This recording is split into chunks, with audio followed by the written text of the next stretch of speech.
जय हिंद। देखिए 3 जनवरी के दिन अमेरिका ने वेनेजुएला पर आक्रमण करके और महज कुछ घंटों में इसके राष्ट्रपति भवन से इसके राष्ट्रपति निकोलस मादुरो को उठा के लेके चला गया और अभी निकोलस मादुरो अमेरिका के एक जेल में है। इनके ऊपर आरोप है कि ये वेनेजुएला के रास्ते और मैक्सिको के रास्ते वेनेजुएला होते हुए और यहाँ पर ड्रग्स सप्लाई करते थे। हालांकि ये बहाना है, अमेरिका में ड्रग्स जो आता है वो मैक्सिको से आता है, न कि वेनेजुएला से आता है। ये चुपचाप एक बहाना है। और दूसरा, अमेरिका में जो ड्रग्स है ये अमेरिका के कल्चर की वजह से, वहाँ पूरा दिन भर दारू गांजा सिगरेट पी के पीते रहते हैं। वहाँ तो बेटी बाप से पूछती है, father do you have any drink और वाइन। उसका बाप माई बैठ के शराब पी रहा है सर, तो उसमें ड्रग्स काहे नहीं पिएगा सर। तो ये तो अमेरिका का एक बहाना है। एक्चुअल में दुनिया में सबसे ज़्यादा ऑयल रिजर्व वेनेजुएला का है, लेकिन इसका ऑयल जो होता है वो थोड़ा सा अशुद्धि उसमें ज़्यादा, इसलिए इसको निकालना थोड़ा महंगा पड़ता है। तो अमेरिका की नज़र इस ऑयल पे है और यहाँ लिथियम का बहुत बड़ा भंडार पाया गया और सोना का बड़ा भंडार पाया गया। तो एक्चुअल अमेरिका इन भंडार पर कब्जा करना चाहता है और बहाना लगा देता है कि अमेरिका में ये ड्रग्स सप्लाई करता है, इसलिए वो इसके राष्ट्रपति को उठा के लाया गया है। और 2020 से जब लॉकडाउन चल रहा था उसी समय से अमेरिका राष्ट्रपति को उठाना चाहता था और यहाँ पर उसने एक बड़ा अच्छा गेम खेला। निकोलस मादुरो के ही सेनापति, उप सेनापति को इसने मिला लिया और उसने ऑफर दिया कि तुम्हें करोड़ों रुपए दिए जाएंगे, अमेरिका में बस जाओगे, नया पासपोर्ट, नया नाम सब दे दिया जाएगा। उसका अलग नाम दे दिया गया कार्डिनल। अब बाद में ये भी नाम को वो लोग क्या कर देंगे, चेंज कर देंगे। और यही वो व्यक्ति है जो हर एक जानकारी बताते गया। निकोलस मादुरो कितने बजे उठते हैं, कितने गार्ड रहते हैं, रात के समय कौन सा रास्ता होता है, हेलीकॉप्टर कहाँ लैंड करेगा, स्केप रास्ता क्या है, इमरजेंसी में राष्ट्रपति किधर भागेंगे, राष्ट्रपति जिस कमरे में रहते हैं उसकी दीवारें कैसी हैं, दरवाजा कितना मोटा है, किधर खिड़की है या नहीं, A to Z लेआउट। वही ये कार्डेनियल नाम का ये बदला हुआ नाम है, उसी का उप सेनापति ने उसे अमेरिका के CIA एजेंसी को मुहैया कराया था। इस आधार पर बहुत लंबे समय से प्लानिंग चल रही थी और इस प्लानिंग में लगभग 150 जहाजों ने भाग लिया। और 150 जो जहाज है, एयरक्राफ्ट है, अलग अलग टाइप के जहाज है और अलग अलग शहर से उड़ान भरे हैं और सब के सब वेनेजुएला पहुंचे हैं। और सबसे बड़ी बात यह है कि इनके पहुंचने का टाइमिंग एक है, भले उड़ने का टाइम कुछ भी हो, इनके पहुंचने का टाइम एक है। वेनेजुएला को ये लोग संभलने का मौका नहीं दिए और समझते हैं कौन कौन सा इसमें यूज हुआ है। तो जो सबसे पहले वेनेजुएला में एंट्री मारा था, RQ सेंटेलियन नामक ड्रोन एंट्री मारा था। ये 50,000 फीट की ऊंचाई पर उड़ता है और ये स्टिल्ट ड्रोन है। इसे इतनी बेहतरीन फोटो लेता है, हर जगह की पूरी प्रॉपर फोटो ले लिया। स्टिल्ट है तो ये पकड़ में भी नहीं आया। अब इसके बाद अगला नंबर आता है F-35 का। F-35 रडार में नहीं दिखता है दुश्मन के और इसी का फायदा उठा के वो वेनेजुएला का अंदर प्रवेश कर गया। और जब ये वेनेजुएला में प्रवेश किया, अलग अलग जहाजों से, कोई एयरक्राफ्ट कैरियर से उड़ान भरा है, कोई प्यूर्टो रिको के सैन्य अड्डा से भरा है, कोई यहाँ से अलग अलग जगहों से भरा है। तो इसे वेनेजुएला देख नहीं पाई क्योंकि ये स्टिल्थ रडार है। और ये क्या किया, वेनेजुएला के रडार पे फेक सिग्नल भेजना चालू किया। तो वेनेजुएला के रडार कंफ्यूज हो गए कि अचानक से इतने जहाज कैसे आ गए। ये इसका इलेक्ट्रॉनिक वॉरफेयर का तरीका है। अब इसके पीछे चला गया ग्राउलर। ग्राउलर जहाज जो है ये बहुत खतरनाक है, ये इलेक्ट्रॉनिक वॉरफेयर के काम में आता है। ग्राउलर जहाज की खासियत क्या है, ये फेक सिग्नल रडार पे भेज दिया। जब से फेक सिग्नल रडार पे भेजा तो जो वेनेजुएला के रडार थे वो काम उतना अच्छा से नहीं करने लगे। अब यहाँ वेनेजुएला ने एक गलती कर दिया, उसने इन रडार की फ्रीक्वेंसी बढ़ा दी देखने के लिए कि कौन क्या प्रॉब्लम आ गया। हाई पावर फ्रीक्वेंसी दिया और जैसे फ्रीक्वेंसी बढ़ाया गया तो वो तुरंत ये यही चाह रहा था ग्राउलर जहाज, इसके अंदर एक सेंसर लगा हुआ है, वो हाई फ्रीक्वेंसी को देखकर AGM मिसाइल मार देगा। और ये AGM मिसाइल जो होती है रडार किलर मिसाइल कहा जाता है। जहां से हाई फ्रीक्वेंसी आती है वहीं चली जाती है। 9 सेकंड के अंदर 12 रडार उड़ा दिया। वेनेजुएला का आसमान अंधा हो गया। अब पूरा मैदान खाली था। ये रडार YJ रडार थे जो चाइना से आए थे। अब वेनेजुएला के ऊपर कोई जहाज जाएगी, वेनेजुएला को कुछ पता चलने वाला नहीं है। अब यहां अमेरिका से उड़ान भर के के ऊपर पहुंच जाता है B-52। ये सेकेंड वर्ल्ड वॉर के समय भी बम गिराया था। इसमें 8 इंजन लगे होते हैं और ये कारपेट बम्बिंग की तरह होता है। तो जो उसका जहां से ये डर था कि वेनेजुएला यहां से अटैक कर सकता है, वहां इतना हैवीली बम्बार्डमेंट कर दिया कि पूरी वेनेजुएला में जो उसकी मिलिट्री एस्टेब्लिशमेंट थी वहां अफरा तफरी मच गया। अब वेनेजुएला के आंतरिक भाग पर हमला भी करना जरूरी था जहां से रिजिलियंस आ सकता था। उसके लिए B-1 लेंसर का यूज हुआ। ये लेंसर जहाज जो होती है ये बड़ा, इसका बनावट ऐसा है कि ये जब दुश्मन के एरिया में घुसता है तो फट से चला जाता है, अंदर प्रवेश कर जाता है। तो जब ये इसे तेज उड़ना रहता है तो अपने विंग्स को ये हल्का मोड़ लेता है और तेज उड़ जाता है। लेकिन जब इसे बम गिराना होता है तो विंग्स को खोल लेता है, क्योंकि जब जितना चौड़ा विंग्स रहेगा धीमा उड़ना आसानी होगा। तो B-52 पहले पूरा बम गिरा दिया, उसके बाद ये विंग्स मोड़ के तेजी से वेनेजुएला के अंदर प्रवेश किया और अंदर प्रवेश करने के बाद ये अपने विंग्स को फैला दिया और धीरे धीरे उड़ते हुए टारगेट के ऊपर बम्बार्डमेंट करना चालू कर दिया। इसके पीछे अब आते हैं असली जो इसमें कमांडो भाग लिए थे, डेल्टा फोर्स वाले। डेल्टा फोर्स जिस हेलीकॉप्टर से सबसे पहले एंट्री करते हैं वो हेलीकॉप्टर का नाम है नाइट स्टॉलर। नाइट स्टॉकर जो जहाज होते हैं इनमें आगे एक गनर बैठा होता है जो आगे से आ रहे दुश्मन को मारता है, 2 कमांडो इस साइड से 2 कमांडो इस साइड से, यानी हर डायरेक्शन से कमांडो इस पे बैठे रहते हैं। अब कहीं से भी अगर कोई दुश्मन का स्नाइपर खड़ा है, कहीं कमांडो है, कहीं मिलिट्री है, उसको ये लोग अंधाधुन मारते हुए आगे बढ़ गए। ये नाइट स्टॉकर के पीछे आता है सी हॉक। सी हॉक की खासियत क्या है, इसके आगे गनमैन बैठे होते हैं, वो अगर कोई बचा हुआ है उसको मार देंगे और पीछे इनके खाली जगह होता है जहां पे ये कमांडो ड्रॉप भी कर सकते हैं। तो ये हमला भी करेगा और ड्रॉप भी कर देगा, ये दोनों का काम कर देगा। तो आगे नाइट स्टॉकर गया, पूरा साफ कर दिया, जो बचे हुए उसे सी हॉक साफ कर दिया। अब उसके पीछे आते हैं चिनूक हमला करने के लिए नहीं आया था, इसमें ज्यादा से ज्यादा सैनिक बैठ जाते हैं, ये गया था ड्रॉप करने के लिए। इसमें बीच से भी कोई सैनिक निकल सकता है और साइड से भी।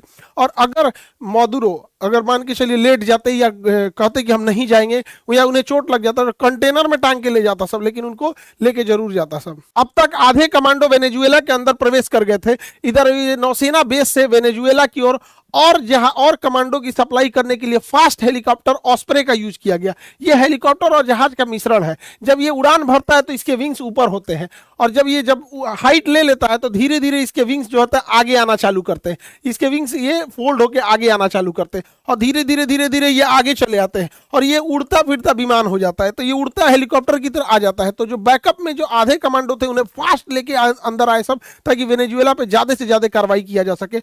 और वेनेजुएला का और कोई रडार काम तो नहीं कर रहा है, कहीं इससे कहीं पड़ोस से कोई मदद तो नहीं मिल रही है। तो अमेरिका के जो जहाज अंदर गए थे उन्हें भी रास्ता दिखाने के लिए कोई रडार होना चाहिए कि नहीं चाहिए, आखिर वो कहां से रास्ता देखेंगे। तो उनको लिए उड़ता फिरता रडार भेजा गया जिसकी क्षमता 400 किलोमीटर थी। इसे हम लोग हॉक आई बोलते हैं।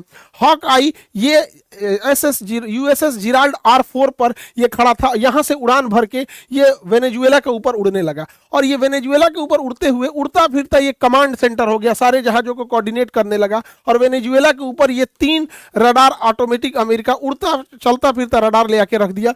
और जिराल्ड R4 ये कैरेबियन सागर में अपना लंगर डाले हुआ था ताकि कोई दुश्मन का जहाज या कोई चाइना या रसिया कोई बैक सपोर्ट इसे न दे दे। यदि वेनेजुएला की नेवी अगर हरकत में आती है तो वेनेजुएला अगर पनडुब्बियों को पानी में रखता है तो पनडुब्बी बड़े खतरनाक होते हैं, इन्हें साइलेंट किलर कहा जाता है। तो पनडुब्बियों को मारने के लिए अमेरिका के पास बोइंग का बनाया हुआ P-8I पोसाइडन जहाज है। ये जहाज में देखिएगा एक भी खिड़की वगैरह नहीं है, इसके अंदर बहुत सारे सेंसर लगे हुए हैं नीचे की ओर और इसके अंदर पूरा कमांड एंड कंट्रोल सिस्टम है। अगर कोई भी पनडुब्बी देख लेगा तो ये ऊपर से ही मिसाइल गिरा देगा। पानी के अंदर चलने वाली मिसाइलों को टारपीडो कहते हैं। ये वेनेजुएला के नौसेना को ध्वस्त करने के लिए इसे लगाया गया था। ये भी ऊपर से कमांड कर रहा था, एक और सी हॉक कर रहा था, हॉकाई, और ऊपर से ये अपना पोसाइडन जहाज उसकी निगरानी कर रहा था। और वेनेजुएला के सामने पूरी की पूरी अमेरिका ने नौसेना का बेड़ा खड़ा कर दिया था।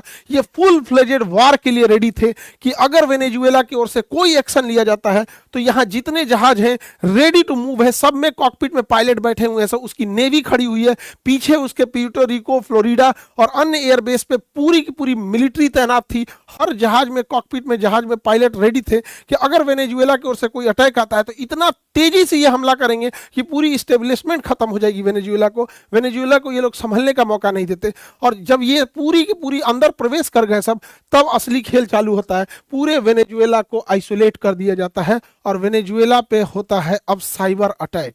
साइबर अटैक जब होता है तो वेनेजुएला में जो पावर सप्लाई की जाती है और जो पावर ग्रिड होती है, इसमें भी तो कंप्यूटर लगा है और वो कंप्यूटर या तो माइक्रोसॉफ्ट का होगा या तो मैकबुक का होगा। उस कंप्यूटर पे अपडेट के नाम पे पहले ही एक मॉलवेयर भेज दिया गया था, वायरस भेज दिया गया था, जो एक्टिवेट करके पूरी लाइट सिस्टम को ही, मेन पावर को ही सप्लाई काट देता है, पावर ग्रिड से ही काट देता है। अब ये लोग कंप्यूटर से ऑन करते रहते हैं, कंप्यूटर में ऑन नहीं होता है, कंप्यूटर ही ऑन नहीं होता है।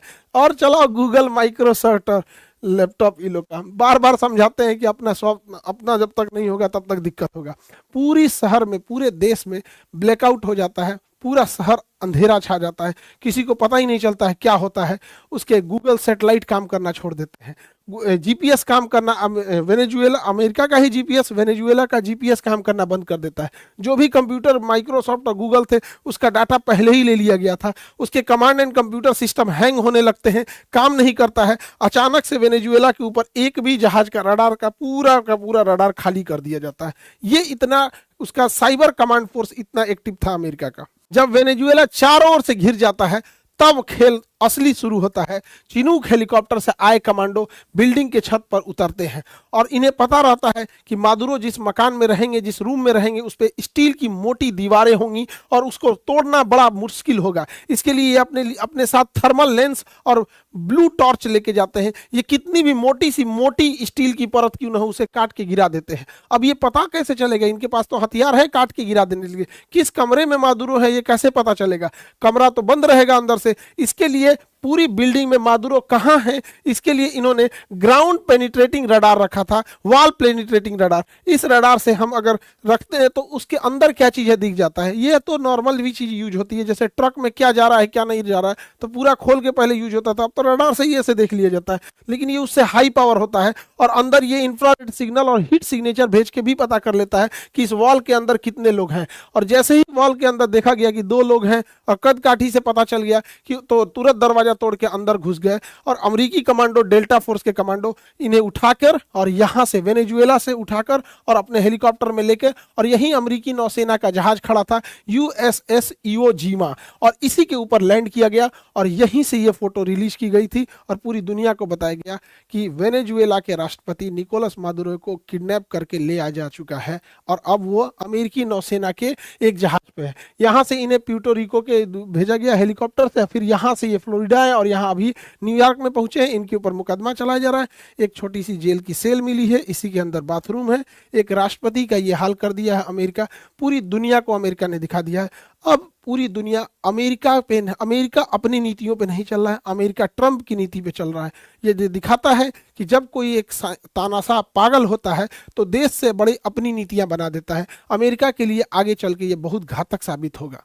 वेनेजुएला के पास रूस का दिया हुआ S-300 भी एयर डिफेंस था जो काम नहीं आ सका। Actual S-300 missile defence system ये 30 साल पुराना है। ये F-16 जहाजों के लिए कारगर था, लेकिन अमेरिका ने इसमें X-16 जहाज यूज ही नहीं किया। दूसरा, वेनेजुएला के पास रूस से खरीदा हुआ सुखोई 30 जहाज है। ये सुखोई 30 जहाज भारत के पास भी है। अब समस्या क्या आएगा? इन जहाजों को अमेरिका ले जाएगा अपने नेवाडा एयरफोर्स स्टेशन। अब वहां इसको ये उड़ा के देखेगा कि कितने डिग्री एंगल ये नहीं मुड़ सकता है। तो इसके एक्चुअल कहां कहां ड्रॉबैक है। अब अगर सुखोई पर हमला करना होगा तो ये जो जहाज है, जैसे पाकिस्तान F-16 यूज करता है, तो ये अपने जितने भी जानकार हैं जो इसके दोस्त हैं उसको बता देगा कि अगर इस जहाज को मारना है तो इतना डिग्री नहीं मुड़ सकता है, कितना ऊपर जा सकता है, कितना नहीं जा सकता है, ब्लैक पॉइंट क्या है, और फिर इसका रिवर्स इंजीनियरिंग करके निकालेगा। ये वेनेजुएला के साथ साथ रशिया के लिए भी एक बहुत बड़ा सरदर्द है। हालांकि वेनेजुएला के पास S-300 था जो F-16 को मार गिराता है, इसलिए अमेरिका ने इसे यूज ही नहीं किया। अगर उसके पास S-400 था तो ये F-35 को भी पकड़ लेता, लेकिन उसके पास ये नहीं था, इसलिए अमेरिका यूज कर रहा है और कह रहा है देखो मैंने तुम्हारा पूरा एयर डिफेंस सिस्टम ध्वस्त कर दिया। अरे भैया, तुम F-35 लेके काहे नहीं घुस गए रूस में? और तुम्हारा जब केरल में खराब हुआ था F-35 काहे नहीं चले आए? S-400 का रडार F-35 को लॉक कर सकता है, ऐसा नहीं है। तो ये तो नॉर्मल देश को, और दुनिया का इतना बड़ा सुपर पावर बैकअप में रखा है नाटो, तो कोई भी देश उतना आगे जा सकता है। और हमारे देश को इतना ह्यूमिलिएट किया ये इंसान, पागल हो गया है ये। भारत को बड़ा अपशब्द बोला। प्रधानमंत्री हमारे देश की संपत्ति होती है। प्रधानमंत्री को बोलता है ये कि मोदी ने फोन किया, उन्होंने बोला प्लीज मैं आपसे मिलना चाहता हूँ। क्या बदतमीजी है ये बड़ा दुख होता है कि प्रधानमंत्री एक पूरे देश का प्रतिनिधि होता है। एक प्रधानमंत्री की इज्जत पूरे देश की इज्जत होती है। हमें सबको खड़ा रहना चाहिए यहाँ पर। और हम धन्यवाद कहते हैं पहले महाराष्ट्र के लोगों को कि यहाँ जो टेस्ला का पहला कारखाना मिला था, आप लोग को इंडिया की गाड़ियां खरीदी यहाँ पे। ऐसे अमेरिकन वाले प्रोडक्ट्स को यूज करेंगे, ये अल्टीमेटली हम लोग के लिए भी बड़ा सरदर्द बनेंगे। हमको लगता है कि उतना सक्सेस नहीं हुआ महाराष्ट्र में जो टेस्ला खुला था, हमें अपने प्रोडक्ट्स में होना चाहिए। और ये लोग देखिए, हमारे भारत के लोग इन्हें मोटिवेशन मानते, इनकी हिम्मत नहीं हुई थी, ये करोड़ों कमाने वाले लोग, इनकी हिम्मत नहीं हुई थी कि ऑपरेशन सिंदूर पे एक शब्द बोल सके। आप बताइए, हम देशवासियों से पूछना चाहते हैं, क्या इनका कर्तव्य नहीं बना कि एक बार ये बोल सके कि जब ये प्रधान डोनाल्ड ट्रंप, ये पेट्रोल पंप हो गया, पेट्रोल पंप यहाँ पे, इसको पेट्रोल चाहिए यहाँ डोनाल्ड ट्रंप से हटके, जब हमारे प्रधानमंत्री का अपमान कर रहा था तो इन लोग की हिम्मत नहीं होगी, एकदम यहाँ पे ईमान धर्म बेच दिया है सब यहाँ पर। ये लोग क्या करेंगे, पैसे के अंधे हो गए। और हमारे देश के लोग कहते हैं कि ये बहुत आगे निकल गए, किसी काम के नहीं, कोई गूगल संभाल रहा है, कोई माइक्रोसॉफ्ट संभाल रहा है, कोई कुछ संभाल रहा है, और एक शब्द नहीं बोला जाता है इन लोगों से अपने देश के प्रति। वही देखिए यहूदियों को इजराइल पे ऊपर जो गजा से हमला हुआ था, तो गजा कोई बहुत बड़ा देश नहीं था, उसके बाद अपनी आर्मी है, एयरफोर्स है, नेवी, कुछ भी नहीं है, और इजराइल इतना शक्तिशाली, बावजूद इसके पूरे यहूदियों ने एक साथ एकजुटता दिखाई। और इन लोगों के ऊपर एक बार आप जरूर सोचिएगा, क्या इन लोगों को बोलना चाहिए कि नहीं बोलना चाहिए। ये हमारे देश का अपमान है, प्रधानमंत्री का अपमान है। प्रधानमंत्री देश का प्रतिनिधि होता है। अमेरिका जिस तरह बेलगाम हो गया है, वो अगला निशाना बनाएगा ग्रीनलैंड को, इधर लेगा क्यूबा को, और यहाँ ईरान पे भी अटैक कर सकता है, क्योंकि अब अमेरिका को रोकने वाला कोई नहीं है। हाल ही में अमेरिका ने यहाँ पर रूस का एक पानी वाली टैंकर को, जहाज को, पेट्रोल टैंकर को भी अपने अंडर में ले लिया, सीज कर लिया, जबकि रशियन पनडुब्बियां इसकी सुरक्षा दे रही थी। लेकिन अमेरिका इतना मन बढ़ गया, किसी से नहीं डर रहा है। अब इस घटना के बाद चाइना ताइवान पे कब्जा करने के लिए लीगली वो सेटिस्फाई हो चुका है। अब वो इस ताइवान को कब्जा करेगा, और ताइवान को कब्जा करने के बाद वो सिलिकॉन पर कब्जा कर लेगा, और सिलिकॉन से ही आज पूरी दुनिया की जितने एडवांस चीजें बनती है, चाहे वो किसी भी तरह का पैसेंजर जहाज हो, पनडुब्बी हो, हेलीकॉप्टर हो, स्पेस शटल हो, ड्रोन कैमरा हो, कंप्यूटर हो, लैपटॉप हो, वॉशिंग मशीन हो, कहीं भी हर जगह यूज होता है, तो वो होता है सेमीकंडक्टर। अमेरिका पेट्रोल पे कब्जा करो, चाइना सेमीकंडक्टर पे कब्जा करने जा रहा है। चाइना तो बदला ले लेता है यहाँ पर। अमेरिका ने जो वेनेजुएला के साथ किया, वो भारत के साथ कर सकता है कि नहीं, तो ये भारत के साथ नहीं कर सकता। उसके लिए 3 लोगों का धन्यवाद देना चाहिए। 1974 में स्माइलिंग बुद्धा नाम से इंदिरा गांधी ने परमाणु परीक्षण कर दिया और मिसाइल प्रोग्राम और परमाणु प्रोग्राम को आगे रखा। वो उतना सक्सेस नहीं था और परमाणु बम बन के तैयार था। जरूरत था तो हमारे वैज्ञानिकों को और दृढ़ राजनीतिक शक्ति की। फिर 1998 में अटल बिहारी वाजपेयी और एपीजे अब्दुल कलाम की जोड़ी ने परमाणु परीक्षण कर दिया। ये 3 लोगों का नाम परमाणु परीक्षण के लिए याद रखेंगे कि आज भी अगर हमारे ऊपर कोई इस तरह से हमला करेगा तो हम लोग भी जवाब में ये परमाणु बम देंगे और बढ़िया से उनको जवाब दे दिया जाएगा। तो ये जरूरी है। हर देवता को देखिएगा, उनके पास एक हाथ आप देखेंगे करुणा के लिए, आशीर्वाद के लिए रखे रहेंगे, और सबके पास अपना शस्त्र है। किसी के पास भाला है, किसी के पास त्रिशूल है, किसी के पास गदा है, सबके पास। इसका मतलब ये है कि करुणा बनाए रखिए, लेकिन रखिए अगर कोई बदतमीजी करेगा तो धो देना है। अमेरिका किसी भी देश को मारने से पहले उसने कई नीतियां अपनाता है। आप देखिएगा, सबसे पहले उस देश का व्यापार खत्म करने के लिए उस पर टैरिफ लगाता है, फिर ट्रेड वार कर देता है, उसके पार्ट्स को मुहैया कराने से रोक देता है, उसकी जीडीपी को गिरा देता है, उसके किसी इंसान, पॉलिटिशियन या बिजनेसमैन पर सैंक्शन लगा देता है कि आप आ जा नहीं सकते हैं, उसके किसी प्रोडक्ट पर एम्बार्गो लगा देता है कि आप इस प्रोडक्ट को नहीं बेच सकते। जैसे इसने अभी वेनेजुएला पे ऑयल एम्बार्गो लगा दिया यहाँ पर। इस वजह से महंगाई बढ़ जाती है, इन्फ्लेशन बढ़ जाता है। और अमेरिका के पास सोशल मीडिया की ताकत है। इस सोशल मीडिया की ताकत से उसी देश की जनता को वो उग्र कर देता है, विपक्ष के नेता को नोबेल पुरस्कार दे देता है, और इसकी मदद से वो अंतर में ही गृह युद्ध का एक माहौल बना देता है। फिर यूएन में कहता है कि वहां लोकतंत्र खतरे में है, और खुद क्या करेगा, उस देश को चारों ओर से घेर लेगा, नौसेना से चारों ओर से, एयरफोर्स से, और अचानक एक दिन समय देख के हमला कर देगा। यही चाइना हमेशा से करते आया है। चाहे वो 2006 में सद्दाम हुसैन को भी ऐसे ही घेरा था, 2011 में गद्दाफी को, 24 में बशर अल असद को, सबने यही किया था कि डॉलर का पैसा इन्होंने पेट्रोल का पैसा डॉलर में न लेके रीजनल करेंसी में लेने का प्रयास किया था। इन लोगों को आज तक नहीं समझ में आता है कि चाइना, अमेरिका पिछले 3-4 साल से घेर के इकोनॉमी गिरा देता है। अमेरिका को अगर कोई अच्छा से जवाब दे सकता है तो किम जोंग। अमेरिका जब भी इसके बारे में कुछ भी बोलता है, अभी कल तो 2-4 गो हाइपरसोनिक मिसाइल मारा है, इसका सीधा कहना है अगर अमेरिका कोई एक्शन हमारे ऊपर लेगा, घेराबंदी चालू होगा, तो सबसे पहले जापान को मुंगा देंगे और साउथ कोरिया को मार देंगे। ये दोनों बहुत डेवलप है। ये कहता हम क्या किए, कहा वो सब हम नहीं जानते हैं, हम तुमको मार के खत्म कर देंगे, परमाणु बम पहले इन्हीं पे मारेंगे। अब ये लोग कहते हैं कि भैया तुम दूर ही रहो, क्योंकि इन दोनों ने अमेरिका का साथ भी देते हैं। तो ये एक तरह से बढ़िया काम करता है अमेरिका के लिए। आप देखें किस तरह से टेक्नोलॉजी किसी देश को पंगु बना देती है। अगर हम टेक्नोलॉजी अपना नहीं रखेंगे तो आज के परिदृश्य में युद्ध में बहुत दिक्कत हो जाएगा। आज से 6 महीना पहले हम एक बात बोले थे कि हमारा अपना सोशल मीडिया नहीं है, हमारा अपना गूगल नहीं है, हमारा यूपीआई गूगल इस सबको बंद कर देगा, गूगल चाहे तो घुटना पे ला देगा। तो बहुत आदमी गुस्सिया गए थे कि सर ऐसे कैसे कर दिए, भारत इतना कमजोर है कि गूगल घुटना पे ला जाएगा। एगो इंडिगो ला दिया था घुटना पे, ले एगो इंडिगो जहाज।